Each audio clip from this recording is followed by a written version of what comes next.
You destroyed my life. Now I'll destroy yours. Watch your back. S. Kassy had always been known for her striking beauty.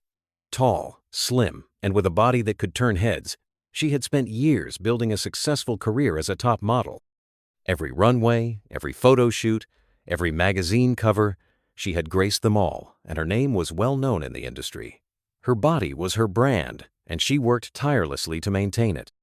But after getting married to a millionaire son named Kassy, her life began to shift in ways she hadn't expected. Please don't forget to like, share, and subscribe to our channel. Kassy, a successful businessman with a no-nonsense attitude, had always been clear about one thing. He wanted a big family. He was the only child of his parents and dreamed of having children that would continue his legacy. Kassy, however, had other plans.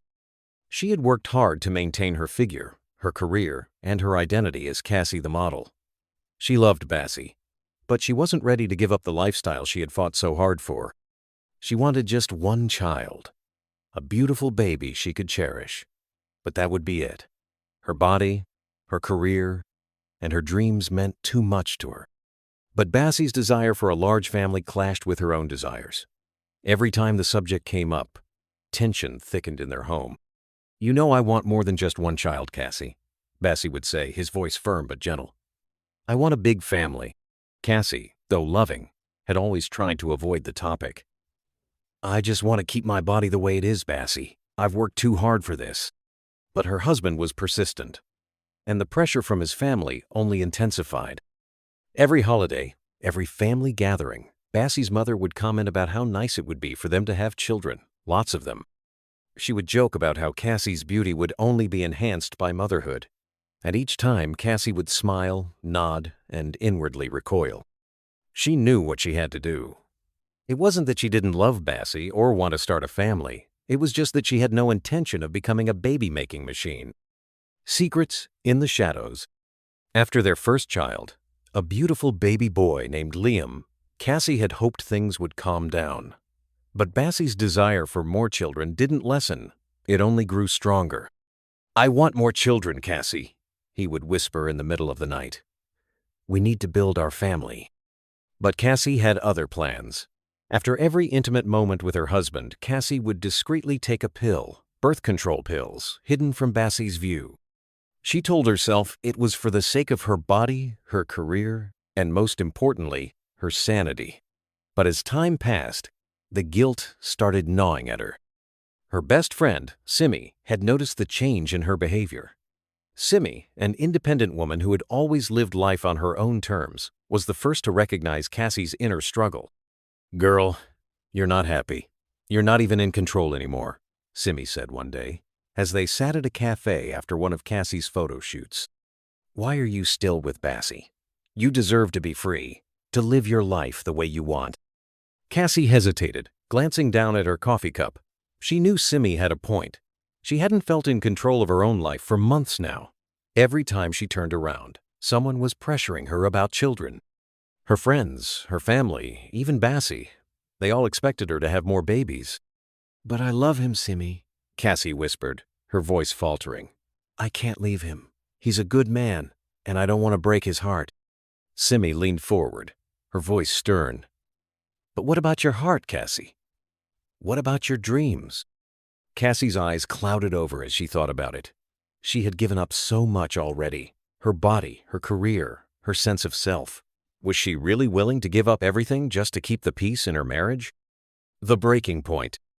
Weeks passed, and Kassy's secret pill routine continued. But the guilt weighed on her more heavily with each passing day.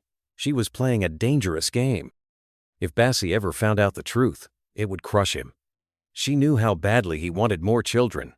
And every time they argued about the topic, it felt like they were drifting further apart. One evening, after a long day of work, Kassy returned home to find Kassy sitting on the couch, waiting for her. His expression was serious, his brow furrowed. "Kassy, we need to talk," Kassy said quietly. Kassy's heart raced. She had always feared this moment, when he would confront her about her reluctance to have more children. "What is it, Kassy?" she asked, trying to hide the nervousness in her voice. Bassy stood up, his posture tense. I know something's been going on, Kassy. You're not being honest with me. You promised me we would have more children, but every time I bring it up, you shut me down. What's going on? Are you on some kind of birth control? Kassy froze. Her heart sank. How could he know? Her mind scrambled for an excuse, but none came. You don't know what you're talking about, Kassy stammered, avoiding his gaze. Bassy took a step closer. Kassy, don't lie to me. I've noticed. I know you're taking something to stop us from having more children. I saw the pill bottle in the bathroom trash. I know you've been hiding it from me. Kassy's face turned pale. Her worst fears had come true. Bassy knew. You're hiding this from me? After everything we've been through? Bassy's voice cracked, a mixture of hurt and anger. The days following their conversation were tense, but Kassy felt a slight sense of relief. She and Bassy were finally talking. Really talking. She had agreed to have another child, though not as many as he had wanted. But in the back of her mind, something felt off. One day, after a long photo shoot, Kassy was heading to the car when she received an unexpected call from her friend Simi. Kassy, I don't know how to say this, but I think you need to know something. I think Bassy might have been hiding something from you. Simi's voice was urgent, almost frantic. He's been seeing someone else. Kassy's blood ran cold. What? What do you mean? I overheard him talking to someone on the phone. It wasn't a business call, Kassy. It sounded personal. He was making plans with her. She was asking him about when they would start a family, and he said, well, he said he needed her help to give him the children he wanted. Kassy's mind spun. Are you saying he's having an affair? I don't know for sure, but something's definitely going on. You need to look into it. Kassy hung up the phone, her heart racing.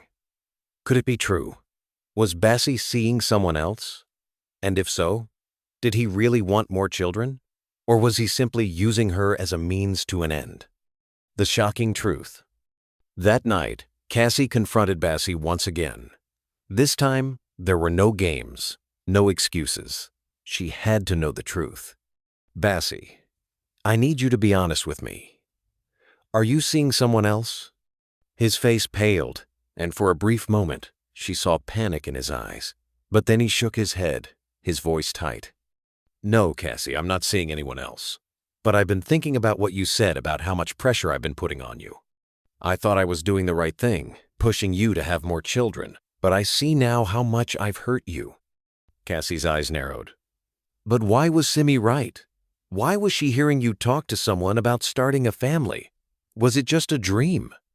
Bassy hesitated, then sighed, rubbing his temples. There's no one else, Kassy. But I had a moment of weakness. I met someone who understood my longing for more children.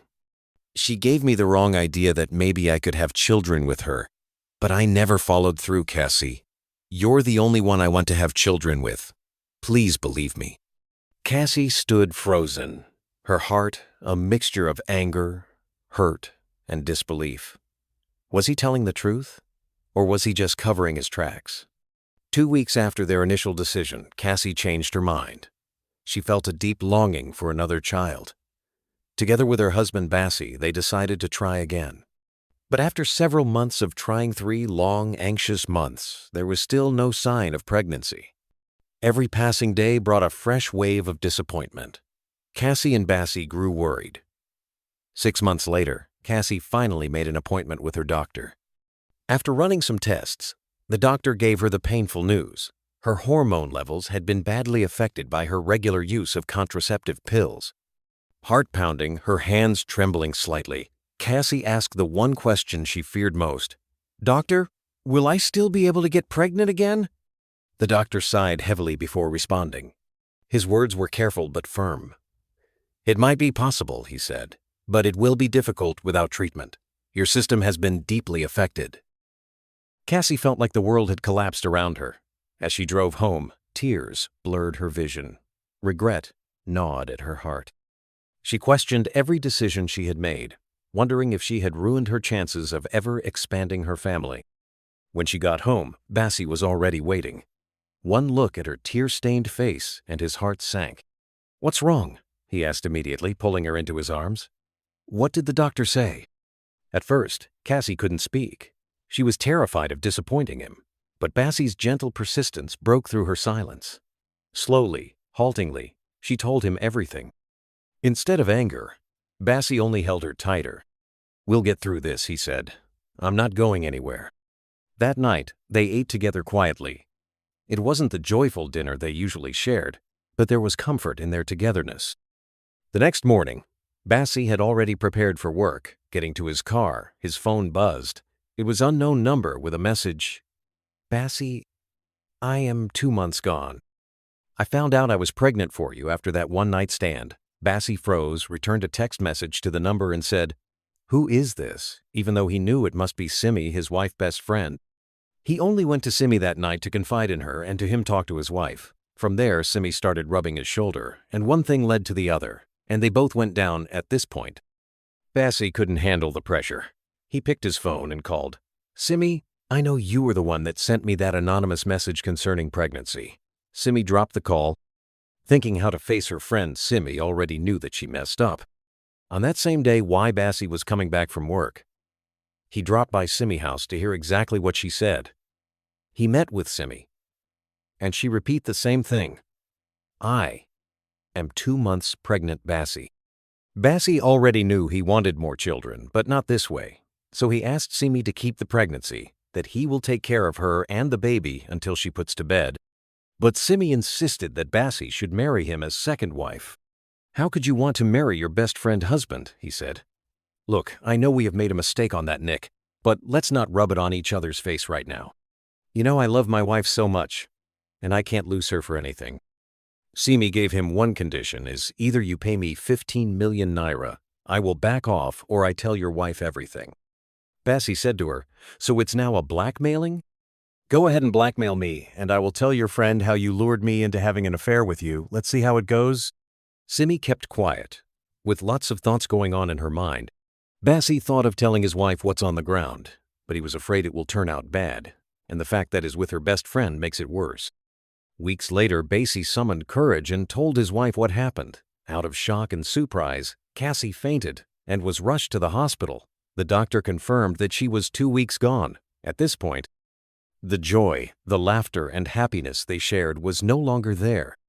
2 days later, she was discharged, and they went home. Kassy has been cold. She couldn't believe that Bassy could do such a thing to her, not with her best friend.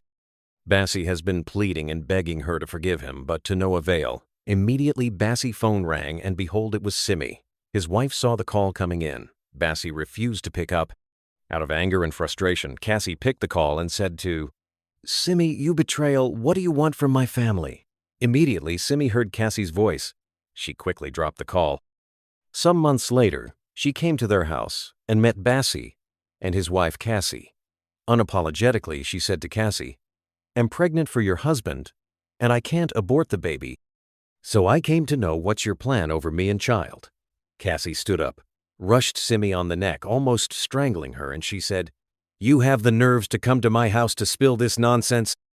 Today I will teach you a lesson." Kassy went inside her room, brought out a rope, forced her husband to hold Simi as she tied up her hands and legs, and kept her in a visitor's room, starved her for days. This Kassy way of punishing Simi for betraying her. 4 days later, Simi became so weak as she hasn't eaten for days. Her husband felt pity for her as she was just pleading for just a cup of water. Bassy pleaded with his wife to please give her food and water, so that she doesn't die in their hand. Kassy careless about whether she is dying or living. The next morning, Kassy went out to buy some things for the house. Kassy's husband went to rescue her and asked her to run and never return or show up here again. Simi said to him, "And what happens to the child? I told you I will take care of you and the child, but you refused and brought yourself here. Do you want to mess up my marriage because of a one single mistake that result to pregnancy? Just take your bags and leave." Immediately, she picked her bag to leave. She met Kassy at the door. "Where do you think you were going, you betrayal?" Kassy, out of pain, pushed her back inside. She felt down and had a miscarriage. They took her to the hospital, and doctor confirmed that she lost the baby. Kassy refused to visit her at the hospital. It was her husband who paid the hospital bill. And when she was discharged, Bassy took her to her house, helped her run little errands, and went back to his house.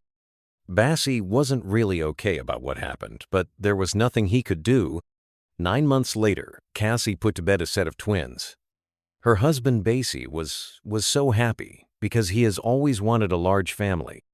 Kassy forgave her husband, and they started their life afresh and lived happily thereafter.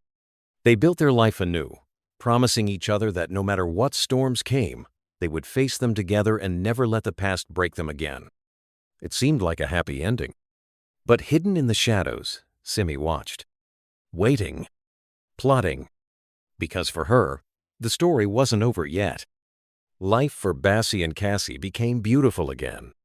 Their twins, Zara and Zayn, filled the house with laughter. Kassy had almost forgotten the nightmare Simi caused. Almost. But one evening, while Bassy was giving the twins their bath, Kassy noticed something strange. An anonymous letter was slipped under their front door. In bold, angry handwriting, it read, "You destroyed my life. Now I'll destroy yours. Watch your back. S." Kassy's hands trembled. She thought Simi was gone broken, forgotten. But clearly, Simi hadn't disappeared. She had just been waiting. Silent attacks. Strange things started happening around the house. One morning, Bassy's car tires were slashed. The next week, their twins' crib was found flipped over even though no one else was in the house. Anonymous calls kept coming at midnight, breathing. Nothing else. Kassy lived in constant fear. She didn't let the twins out of her sight, not even for a second. Bassy tried to stay calm, but deep down he knew. Simi was back. And she wanted blood. The trap. One Saturday, Kassy went to the market. As she was buying vegetables, she noticed a woman in a black hoodie following her. Her heart raced. She clutched her bag tightly and picked up her pace. When she looked back again, the woman was gone. Relieved, Kassy quickly finished shopping and rushed to her car. But as she opened the door, a cold hand clamped over her mouth. Before she could scream, she was shoved inside, and the world went black. Captive. Kassy woke up tied to a chair in a dark, dusty room. The air smelled of mold and fear. And then, out of the shadows, Simi appeared. Her eyes were wild. Her face thin, haunted.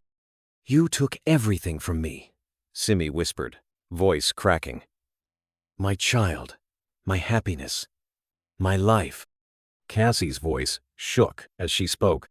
"You did this to yourself, Simi. You betrayed me." Simi laughed, a hollow, chilling sound.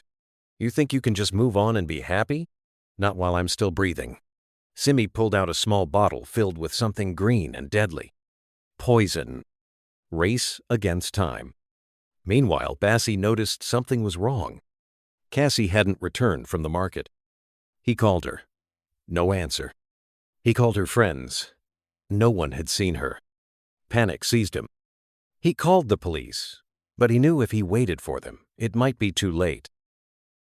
Frantically, he searched every place Kassy usually went. And then he remembered.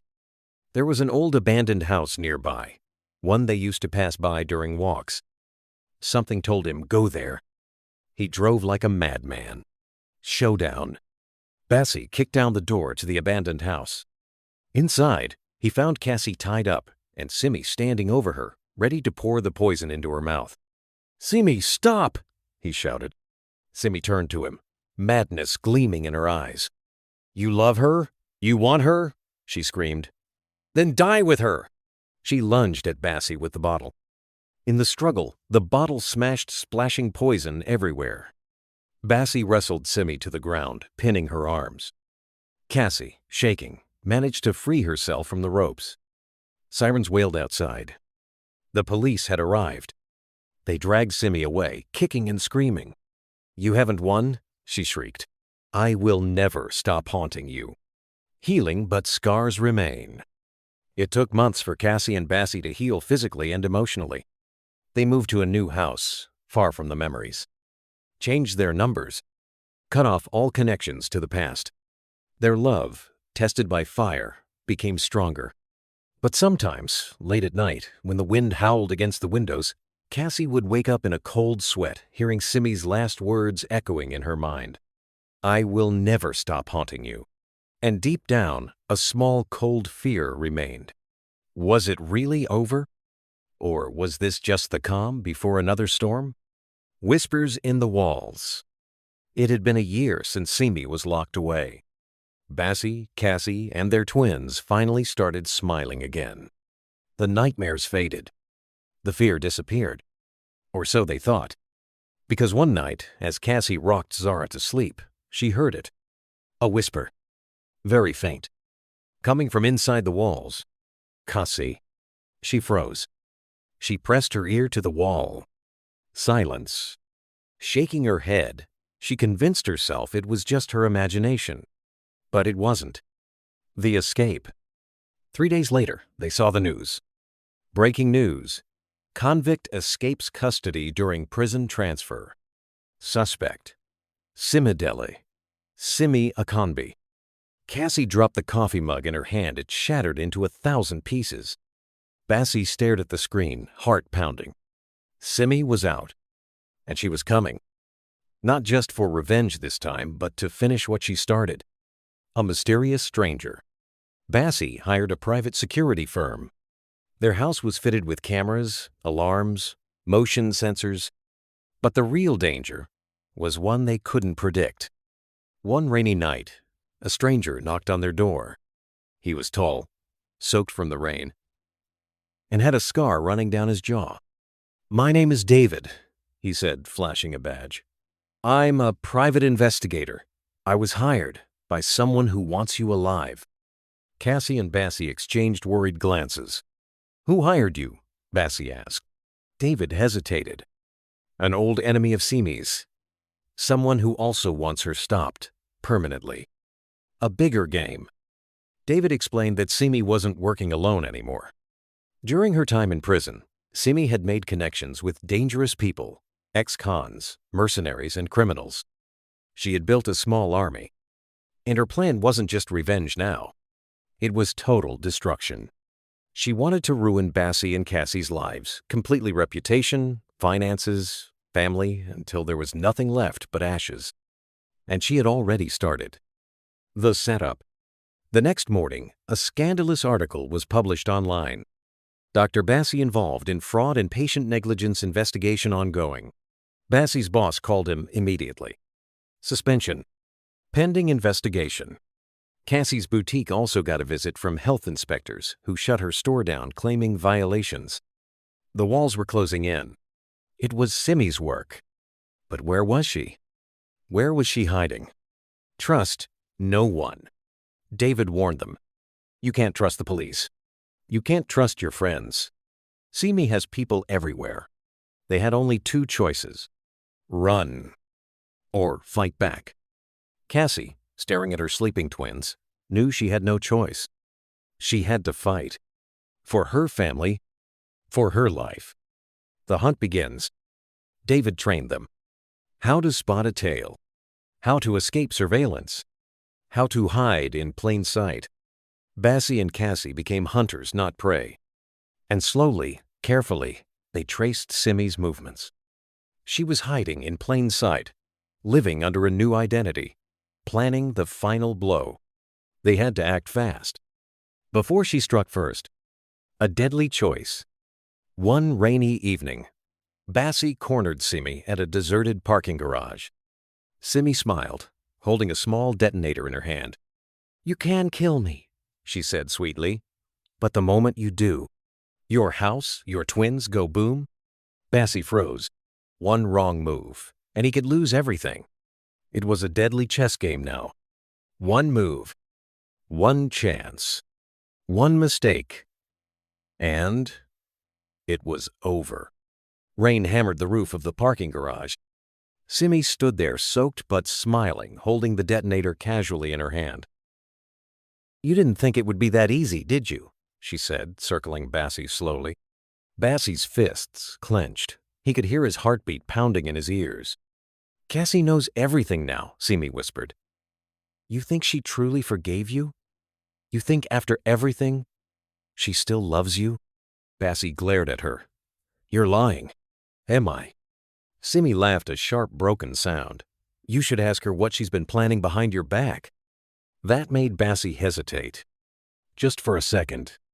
And that second was all Simi needed. She lunged forward, grabbing his wrist, twisting hard. The detonator slipped from her hand, skidded across the wet concrete, and stopped near a pillar. Crash. David the investigator suddenly appeared, tackling Simi to the ground. Get the detonator, he yelled. Bassy scrambled across the floor, snatching it up. But when he turned around, he saw something that froze him to his bones. Double agent. David wasn't pinning Simi down. He was helping her up. They both turned toward Bassy, smiling darkly. You really thought I was working for you? David said coldly. I was working with her all along. Simi brushed off her wet clothes, laughing again. You really are stupid, Bassy, she sneered. Bassy's mind raced. This was a trap. From the beginning. David pointed a gun at him now. Hand over the detonator. Bassy gritted his teeth. No. David cocked the gun. Last warning.